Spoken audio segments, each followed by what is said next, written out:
welcome to Wave. We talk about a lot of concepts relating to long term crypto investments. If that interests you, then like and subscribe. I've been teaching a course on cryptocurrency, basics of cryptocurrency, and in the last 1 month alone, I think I've taught about 500 odd students. And a constant question that I get from many of them, because they haven't started investing yet, is it legal? What will the future be? What should we start with? And so on. So I thought I'd sort of cover those questions here because many people would have the same questions. In the tech world, right, it's important to remember this, that in the tech world, any new thing that comes out usually is does not have a regulation by default, right? Because it's new. You're probably operating in a gray area. Like Uber, for instance, it faced regulatory hurdles around the world. Even today, it faces regulatory hurdles, right? After almost 12, 13 years after Uber has begun operations. So regulations will always be, that will be a part of the system. Sometimes it takes time for it to come. Sometimes, it maybe some friendly places will get it going right from the beginning. So we look at that, right, what's happening in the world relating to Bitcoin and crypto. So El Salvador was the first country to legalize Bitcoin as a tender, as a legal tender in their country. So you can use Bitcoin like how you use US dollars to pay for items, right, on your everyday transactions. The president of El Salvador is a big fan of cryptos. He always tweets buy the dip and all that every time there's a crash. So he's a big fan of cryptos. He's trying to invest a lot of the money uh, of of the country into crypto assets. In fact, he mentioned recently that tourism into El Salvador has increased significantly ever since they started this move. So it is already seeing some positives, right? So that's already happening. And another country, very recently, the Central African Republic, they adopted Bitcoin as an official currency. So right now, there are two countries in the world where Bitcoin is a legal tender, and probably other countries are looking at it favorably. Like Ukraine, for instance, they had to accept a lot of donations in the form of cryptos. So they sort of, had there was this pseudo legal thing that happened where they were trying to, it sort of became legal. That's what you could say. Even the Russians are looking at cryptos to circumvent sanctions. Many countries are opening up towards it. But let's look at this interesting event that happened just 2 3 days back. So El Salvador, I think about 3 days back, right, had an event where they brought in central bankers and financial authorities from over 44 countries for a financial inclusion week, where they spoke about what El Salvador has done, in terms of the Bitcoin adoption. So these guys got introduced to downloading their own wallets and making purchases with Bitcoin. But this, what I've highlighted here, is probably the most interesting thing. In 1944, towards the end of World War II, 44 countries met to determine the Bretton Woods financial system, which is the prevalent thing today, right? The IMF, the World Bank, they're all outcomes of the Bretton Woods financial system. And very recently, like 2 3 days back, again 44 countries have come together to learn a new system. So is this 44 a magic number? Because after the 44 countries met in 1944, the US dollar sort of became a global reserve currency. And today, 44 countries are meeting to learn about Bitcoin. So is Bitcoin, on its path to become the global reserve currency for the world? Who knows? This 44 number, seems like a coincidence, but it seems significant enough that this could happen. But in any case, this was the great event that happened this week. More and more countries are learning about it. They're trying to embrace it. I'll just give you one example. I heard this in another video. Imagine a poor country. You have a waterfall, or you're probably a country where you get a lot of sunlight. You can start Bitcoin mining, and Bitcoin is essentially your exports. Right? You don't need anything else. No skills, no great skills, no great investments. All you need is to start Bitcoin mining. Right? A poor country can benefit by just doing Bitcoin mining. That is the kind of impact that Bitcoin can have, and I feel a lot of emerging economies will be the first one to adopt this, because they have already missed out on the industrial revolution and the tech revolution that has sort of happened in the last 100 years or so, and now this is their chance to get in first before because the developed world is tied down by existing regulations, existing systems, and probably an emerging economy country Smaller countries like El Salvador and Central African Republic and many others might have a great chance at promoting cryptos and making it or becoming the hotbed for this revolution to start. If you take Dubai, for instance, they are trying to become the crypto capital of the world. They are looking at crypto very favorably. They recently passed a legislation and set up a regulatory body to promote cryptocurrencies. Their neighbor Abu Dhabi is also a very crypto-friendly place. They are looking to attract the best crowd in the world to come down and set up, uh, you know, Web3 startups there. So it's already happening. Many people across the world are moving or are at least registering their Web3 startups out of Dubai and Abu Dhabi. There was another interesting thing in South Korea.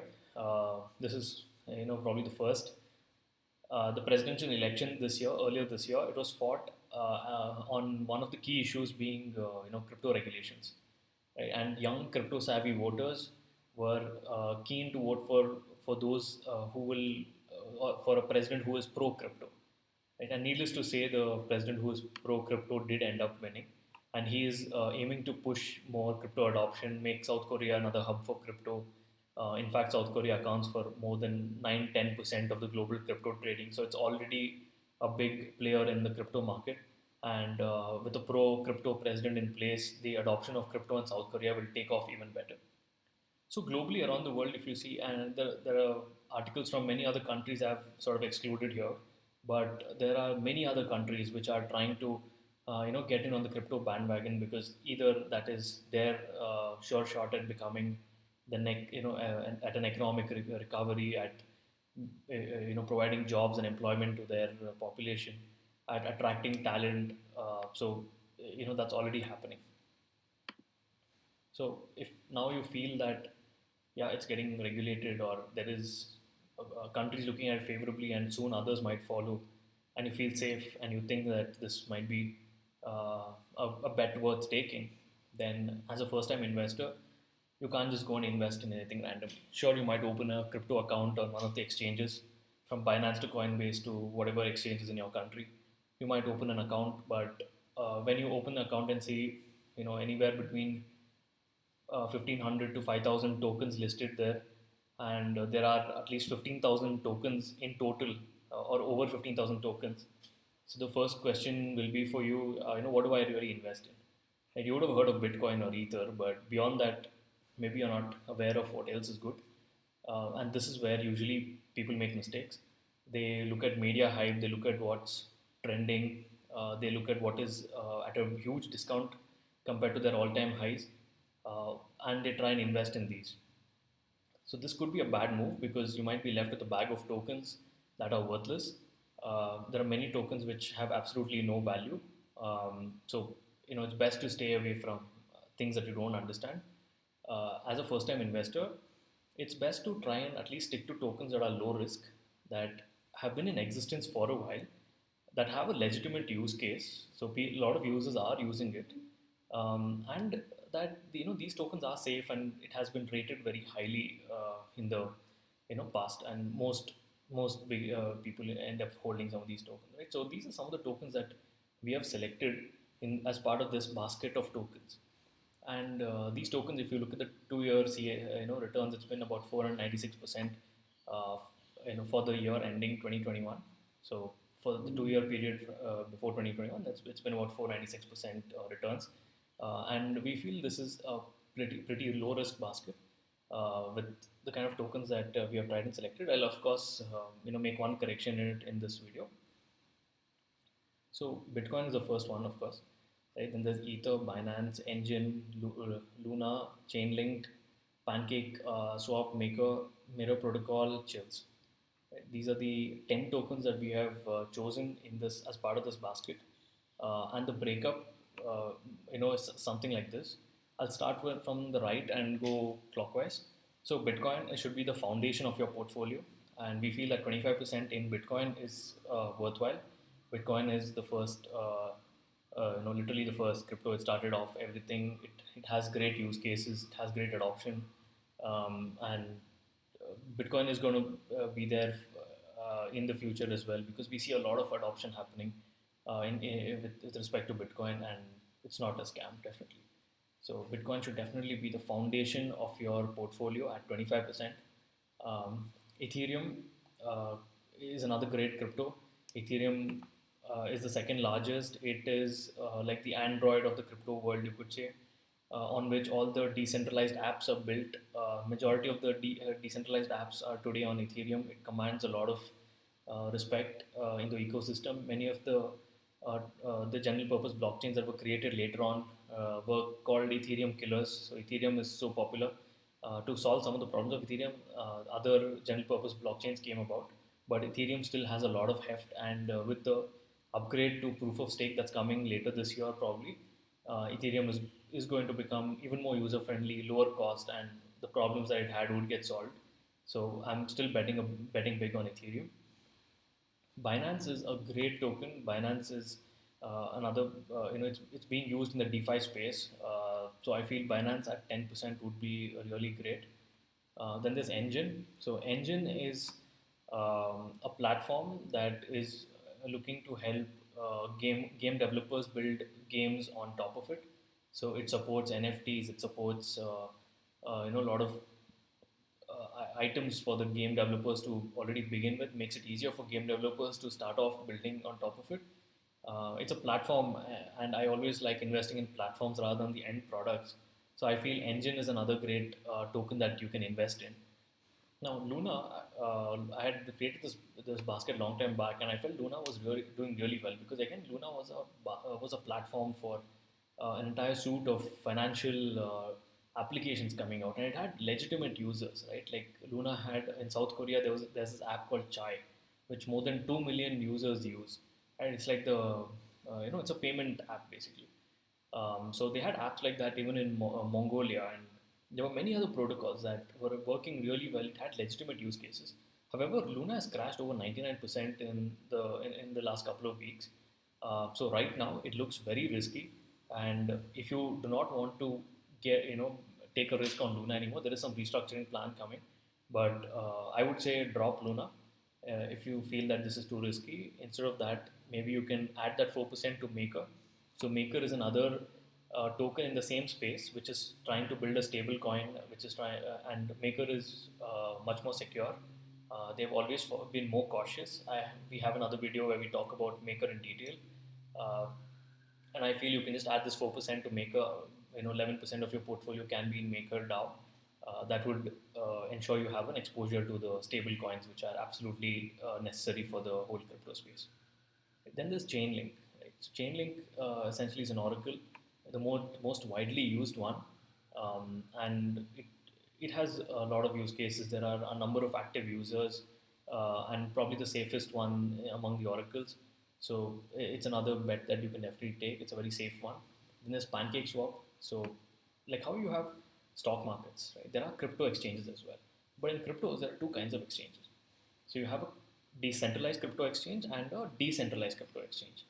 So centralized crypto exchanges are like Binance, Coinbase, etc., which is owned by an entity controlled by a person or his team. Decentralized exchanges are by nature decentralized, and they do not require you to do KYC. There is a lot of trade that's happening on decentralized exchanges. PancakeSwap is going to benefit a lot from it and has a great potential to grow. And hence, we felt PancakeSwap is a great addition to a basket for a first-time investor. Then there's Mirror Protocol. So Mirror Protocol is into a space where there is a huge market. Right? Derivatives is a big market, and Mirror Protocol has an amazing product to make derivatives borderless. However, Mirror Protocol is also a Luna ecosystem token, Terra ecosystem token. So I'm not sure of the impact of Terra's crash on Mirror yet. Not sure if they're going to switch to some other stable coin or what is their plan. That is still not very clear. This had a huge, I thought this was like a 500x kind of a token. So I allocated a lot for it. But if you want to reduce your exposure to this, then you might consider adding BAT, Basic Attention Token. That's another widely used token. It has a Brave browser which has more than 55 million users. So BAT is a great addition instead of Mirror Protocol. So you might want to hold that instead. Then there's Chills. The last one is Chills. Chills is a token for sporting fans. Chills is already tied up with a number of European soccer clubs. They're now tying up with American baseball clubs, with American basketball clubs, and so on. So it is into the sporting space where they want to bring about fan tokens, and get fans to involve more in their sports. They have a plain NFTs and so on. So Chills is another great token that has real world use cases. So as a beginner, uh, if you want some direction, then these might be the tokens that I just mentioned as something that you can start researching on and see if it makes sense to you. This advice that I just gave you is not financial advice. It's just an educational video for you to understand where you can probably start off with to make your journey into the crypto world easier. I would strongly recommend you to to do your own research on all these tokens before you make an investment in it. And also, these numbers or these percentages are indicative. You can choose to follow them. You can choose to make your own percentages. But this we felt was a great basket to give the highest returns for the lowest possible risk. Right? So that's how this was created. Hope this helps. Hope this gets you started into the crypto world, and these 10 tokens or 12 tokens that you invest in would be the foundation of your ever growing portfolio of crypto.